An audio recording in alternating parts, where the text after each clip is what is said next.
And we're home, and I've got all my ingredients laid out for tonight, and I've figured out exactly what I'm gonna make. So our major ingredients that we got at the store today, we got the salmon, we got 3 big russet potatoes, we got a pound of asparagus, we got some garlic, and then we got hoisin sauce. Now, again, there are some things right here especially that I didn't buy today. That goes back to one of the rules. I am allowed to use things that would be considered a staple in the kitchen. Things that you have to buy once that you get a lot of uses out of. So, you know, olive oil, soy sauce, garlic powder, honey, this is Himalayan pink salt, milk, and paprika, as well as butter. So yeah, the way we're going to be doing this, the salmon and the asparagus don't take long to cook. They're about 15 minutes each, but the potatoes, because we're going to be making mashed potatoes with them, take about 25 minutes. So we're going to go potatoes first, and then I'll go from there. And first off, here we have our ingredients for our mashed potatoes. We've got 3 large russet potatoes, some milk, some butter, some garlic powder, some pink Himalayan salt, and a fresh cracked peppercorn grinder. The peppercorn grinder that I have, I actually don't like. I bought it from Kroger, and it just doesn't grind properly. I'm gonna finish it because I don't want to waste what's in there, but I really can't wait to get a new one. And so, you know, anybody who watches this channel for shopping advice, I would avoid the Kroger Private Selection black peppercorn grinder. It doesn't work well. But anyway, let's get into making these potatoes. First thing we're going to do is we're going to wash and chop the potatoes. I'm going to take care of that off camera, and then I'll be back. Potatoes are prepped, and I also took the time to cut some garlic. Now that's going to be important because it's going to go into our other 2 dishes for tonight. I also have a big pot of salted water set to boil. That's for the potatoes. These are going to go in there, and they're going to be in the water for about 15 minutes or so. While I wait for the water to boil, however, I am going to set aside this stuff and prep my other items for tonight. Here we've got our salmon, really nice, just under a pound cut. And what we're going to do first is we're actually going to cut this in half lengthwise, right about there.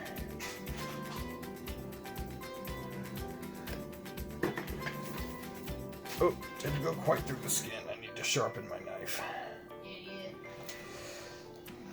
I don't know if y'all can hear, but that's my lovely fiance in the background encouraging me.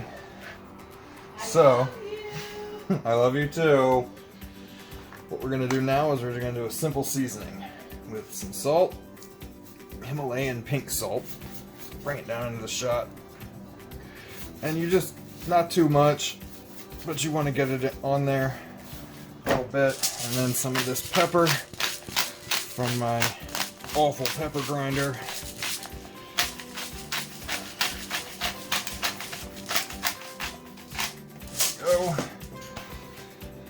And then finally, just some garlic powder. This is just generic Food Line brand garlic powder. Garlic powder is pretty much garlic powder, no matter where you get it from. You just got to be careful with this. The reason I shook it into my hand is because you can see the shaker on this is pretty wide open, and I don't want to over season these things because you can do that with salmon. So just a nice little sprinkle over the top. Maybe a little more over here and over here. All right, we're good. Get rid of that, and then for these, really, we're just going to slap them on a plate and put them in the fridge, uncovered. They can sit there for pretty much as long as you need. They'll probably be in there for maybe 20 minutes in this case. Here we've got our asparagus. Asparagus is great. It's a really easy vegetable to cook. The only thing you really need to do to prep it is to cut off the ends. So I'll show you up close. Where it starts to turn color, it gets really fibrous and cooks really unevenly. So a great way to do this is just to chop off about the bottom 1.5 inches, just like that. And another thing that I wanted to mention in this episode are, sorry, I'm throwing away my ends, my new knives. I got these from my mom for Christmas, and they're fantastic. I can't stress this enough. Having a sharp, reliable, good knife in your kitchen makes tons of difference. So with the ends trimmed off, now what we're going to do is we're going to get our aluminum foil. We're going to set this stuff aside for just a second. We're going to get a good,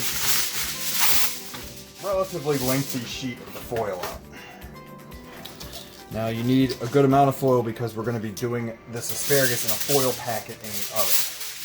So you want to spread it in a relatively thin layer onto the foil with about equal parts remaining at the top and bottom. Something like that. There we go, that looks about even.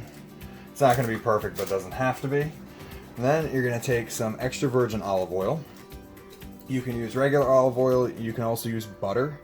I'm just choosing to do the extra virgin olive oil method, and you're just going to give it kind of a healthy glug. Remember, this is a decent amount of asparagus, it's a whole pound, so you don't want to skimp on the oil, otherwise it won't cook right, it'll get sticky and it'll be bland. Also, extra virgin olive oil really isn't that bad for you, so it's not like overusing the butter or anything like that. So once you got it in a decent little toss, again with your salt.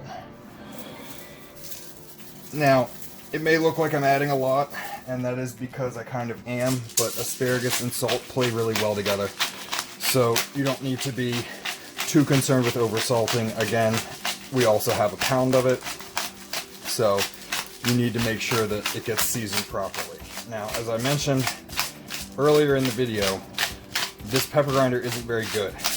And it's going to look like I'm putting a ton of pepper on here, but I'm really not. It doesn't produce much per twist, so you have to do a bunch of it. And then finally, some garlic powder. This time I am going to sprinkle it, but I'm also going to be adding a pinch of my actual chopped garlic as well. Just over the top like so. Maybe a little bit more. I love garlic. I cook with it almost every day when I do cook, and I've yet to find anything that it doesn't make better other than, like, I don't know, ice cream. So I'm gonna give that just a good little turnover on itself, like so. Make sure you save all that garlic in there, don't let it fall off, because it's pretty important to the cooking process once it goes into the oven. Alright, and once you've got it seasoned and oiled and the garlic relatively mixed in there, it doesn't need to be perfect. Garlic is an aromatic, so it'll spread while it cooks regardless of if it's touching what it's cooking with or not. And now we're just going to make the foil packet, and it's really simple. You take either end of the foil and you bring it together at the top, just like this, and you're just going to start doubling it over on itself, like so. Crease it so the folds are easier to make. And once you get to the part where it starts to pull and you start feeling the asparagus kind of crunching inward, stop, fold it over one more time like this, and then just half on itself again. Foil packets do take a little bit of practice. Don't worry about maybe punching a hole in it and having to cover it with another layer of foil. That can happen, and it's not going to really affect the cooking time. Totally negligible.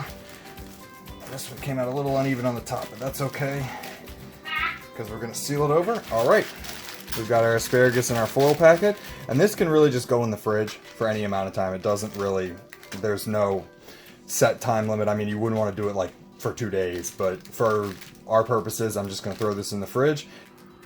And last phase of our prep, we are going to be putting together our sauce. Now this is going to be the glaze for the salmon, and it's really simple. We've got some honey right here. We're going to do 3 tablespoons of the honey or thereabouts. Oh, it don't want to come out. It's okay though.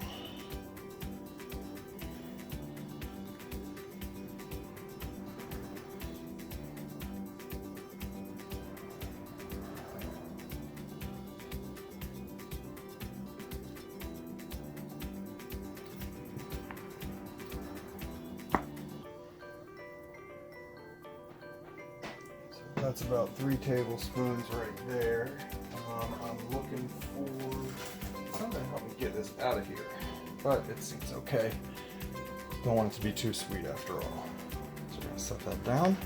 Next, hoisin sauce. This is what I bought at the store today. We're going to do, oh man, I can't get it open. There we go. About another tablespoon of that. This one's also thick, but it's not quite as thick and sugary as honey is, so there we go. in. And we're gonna do a tablespoon of water. We'll rinse out our measuring device real quick. Normally I don't measure, but for sauces like this it is kind of important. Tablespoon of water. We get our teaspoon measurement. I got some soy sauce right here, just some standard soy sauce. 2 teaspoons of soy sauce. Get a little bit extra, but I like soy sauce. And then lemon juice. Now, I didn't buy this at the store today. I know I had it laying in my fridge. You do not have to add lemon to this. This is an optional step. So in my mind, I don't really feel too bad doing this since I already had it. I need to use it. And again, you don't really need to do this. It's just gonna kind of ramp everything up. So about a tablespoon's worth, which I think we're right about there with that quarter. And since I did need to use the lemon, I chopped up the rest of it. We're going to be cooking the salmon with that, just to kind of amplify it up. And then, just whisk to combine. Now, so the honey is thick, so be gentle with the whisking at first. You don't want to splash while the ingredients are combining. That is important, because you don't want to lose any elements of this to over stirring or being too vigorous while you stir. But yep, this is it. This is the last stage of prep. This is going to be the sauce that flavors and glazes our salmon. And it looks like the water for the potatoes is just about boiling. So I'm going to go ahead and cut and I'll be back. So water just started boiling and we've put our potatoes in there. They're going to boil like this for, I'm going to check them probably in 15 minutes. Here's the next piece of equipment for tonight's dinner, and that's my cast iron skillet. This thing is awesome. Now you're going to notice that it looks a little weird. Cast irons are kind of supposed to look like this. They season over time and develop their own flavors. You never ever want to use soap and water on this. You can, but it kind of defeats the purpose of a cast iron. You might as well just use any regular frying pan. These things are awesome. One thing that you want to do with this before you put any food in it though is preheat it, and it takes about 10 minutes. So you just set the eye to whatever setting you want to go to, and just let it sit there for 10 minutes and get hot. It's cast iron, so it's not going to damage the pan. That being said, you don't need a cast iron for this recipe. You can use any conventional frying pan. With our cast iron, it should be sufficiently preheated. What I've done is I've added a little bit of cooking oil to the bottom of it, and that is just to prevent the butter from burning when we introduce it to the pan. So what I'm going to do now is throw this butter in. Perfect. You want it to start sizzling like that right away. Just get it all over the pan. Sauce mixture from earlier that we prepped up just a few minutes ago to the pan. And what we're going to do is we're just going to kind of move it around. Let everything get mixed together and acquainted with each other. Here comes the salmon. Into the pan there, and I'm just trying to hit the hot spots with the salmon because you definitely want that skin nice and crispy. And we've got done potatoes, ladies and gentlemen. These things are fork tender and they're ready to come off the stove. I'm going to go ahead and drain them and then just let them sit for about a minute. I don't want to add anything into them too quickly, but fork tender basically is when you can pull one out with a wooden spoon and cut through it with a fork.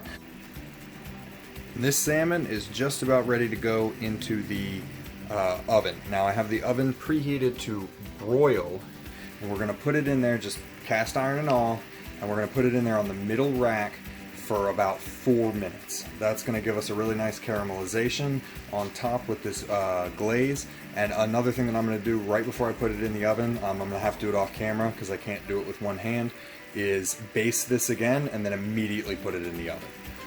Alright guys, let's mash some potatoes. So I have this, it's just a plastic potato masher. This is from the potatoes that I just cooked. I didn't want you to think it was dirty. And the first thing, after they come off the stove and you've given them a couple minutes to just kind of like chill, is just get in there and start crushing them around a little bit. This is a non-stick pot, so it has a coating on the inside that keep stuff from sticking to it, which is great. It's not necessary for mashed potatoes especially, but if you do have a non-stick pot, I would highly recommend using a plastic masher like this instead of a metal one, so it doesn't damage your lining. Alright, and then we have butter. This is a little more than half a stick, and we've cut it into little individual pieces. You don't want to be throwing giant hunks in there, because it's harder to mix in. It's not going to ruin the potatoes by any means, but it's just making more work. So we're going to sprinkle these in, and then we're going to repeat the process. Just get them in there, mash, mix, get everything combined well. Drop some. Well, incorporate a stirring motion like this. Alright, everything's starting to come together pretty well now. So we're going to add our milk. Now this I honestly eyeball. You can use anything from what I'm using today, which is 1%, all the way up to whole, or you can even incorporate heavy cream into mashed potatoes. This is just, we've been kind of on a diet at the house lately, so we're sticking to the 1% for now. But I'm just going to add a little splash like so. Now the reason I don't really measure this, and I do it in stages, is the milk can and really should be added gradually. It gives you the best texture on your potatoes. Alright, and I think honestly we might have nailed that texture on the first try. So what we're going to do now, and this is very important when you cook anything, taste it. Alright, it's a little bland, but I knew it would be because we haven't seasoned yet. So we're going to go with salt. Again, you don't want to oversalt, but you also don't want to undersalt mashed potatoes. But just like the milk, even though I did get it right on the first try, you can do this in stages. It's better to oversalt than undersalt, or excuse me, no, it's better to undersalt than oversalt because you can't take salt back. Pepper, some garlic powder, and we're just going to continue to mash it too. While you mix, you want to be constantly using this motion because it, gotcha! Alright, the timer for the salmon just went off. You want to always be mashing because it's going to eliminate lumps straight down your sides too. This isn't pretty, but I promise it yields a good result. And look at that. It's a big old pot of really, really tasty mashed potatoes. Fantastic. You do not need, you can use the higher fat milks and it does make them taste better, but you can do 1% and it still comes out really nice. And then over here, this is our finished salmon. Now I'm really excited about this. It looks delicious. The asparagus is still in the oven because it didn't cook as quickly as I thought it would, but luckily both of these things will stay hot and the fish actually needs to rest for about 5 to 7 minutes after it comes out. You can do it less, but I like to let it sit, especially in the cast iron. The cast iron will keep it warm. So I had to do a little bit of emergency improvisation with the asparagus. It's not cooking as fast as I would like, so what I did was I used some tongs to tear open the foil packet, and I'm going to push it back in there and bake it uncovered for a little while. Hopefully that'll cook it a little faster. It should be done in about 3 to 4 minutes. And here we have it, finished product with this, and all this left over for just over $15. I had a ton of fun making this video, honestly, and I will definitely be back with more of this type of content in the future. If you liked it, please feel free to tell your friends. I just want to get the word out there that, you know, you can do something like this for 2 people with more to spare for 15 bucks. Next episode, I'm definitely going to be doing a lower budget just to make it more of a challenge, because I do enjoy challenging myself, especially when I'm in the kitchen. And I hope you guys like the episode. If you have any questions, suggestions, comments, whatever, leave them in the comment section down below, and we'll see you next time.